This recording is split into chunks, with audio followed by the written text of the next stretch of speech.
Bonjour à tous, donc une petite vidéo pour vous expliquer comment retrouver un prix de départ si on vous donne un pourcentage de réduction et le prix d'arrivée, le prix final, ce que j'ai payé effectivement à la caisse.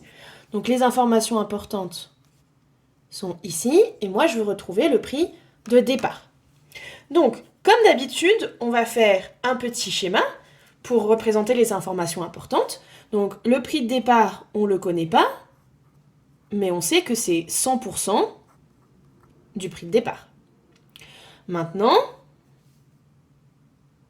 ici, donc c'était soldé à moins 30%, ce qui veut dire que 100 moins 30, ça fait 70%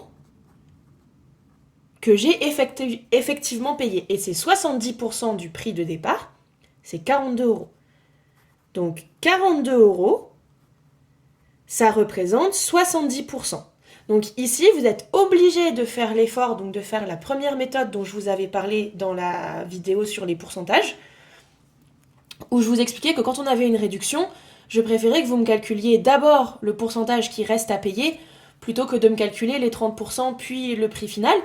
Ici, vous êtes obligé de me marquer 70% ici, puisque vous ne savez pas combien c'est 30%.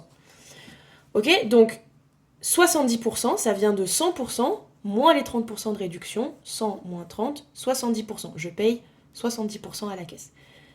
Et c'est 42 €. Je peux faire mon produit en croix.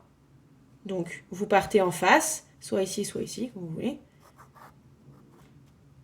Donc, je vais faire 42 fois 100 sur 70. 42 fois 100 sur 70. Donc, je multiplie quand je vais en face en diagonale. Et ensuite, je divise pour trouver le résultat. Donc, je fais une division par 10 ici. 42, c'est 6 fois 7. Je peux barrer les 7. 6 fois 10, 60 €. Le prix de départ, c'est 60 €. Ça, c'est une méthode qui marche tout le temps. Quand on est en quatrième, on voit des nouvelles formules. Donc, ça, vous pouvez le faire quel que soit votre niveau à partir de la sixième. Quand vous êtes en quatrième, vous pouvez écrire ça différemment.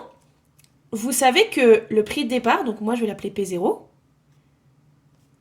vous l'avez multiplié par, en fait on va refaire un peu la même chose que ça, par 70%. C'est-à-dire que si j'ai enlevé 30%, ce prix-là, donc 42 €, c'est le prix de départ fois, donc on avait vu la formule, c'était 1 moins T sur 100.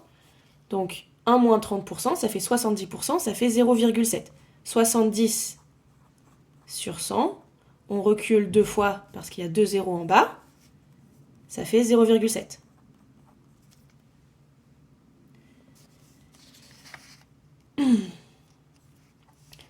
Ce qui veut dire que le prix de départ, je divise par 0,7.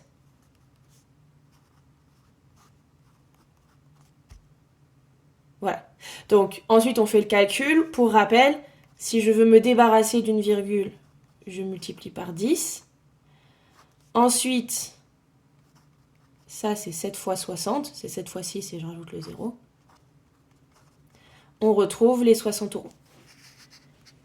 Donc dans les deux cas, vous faites en réalité la même chose, puisqu'en fait on a fait 40 ici. Ça c'est 70%, mais comme il est en bas, rappelez-vous la formule, enfin la phrase importante, divisé par un nombre, c'est multiplié par son inverse. Donc l'inverse de 70 sur 100, c'est 100 sur 70. Donc là, en fait, on a fait 42 fois 100 sur 70. 42 fois 170. Ces deux méthodes sont identiques, c'est la présentation qui change.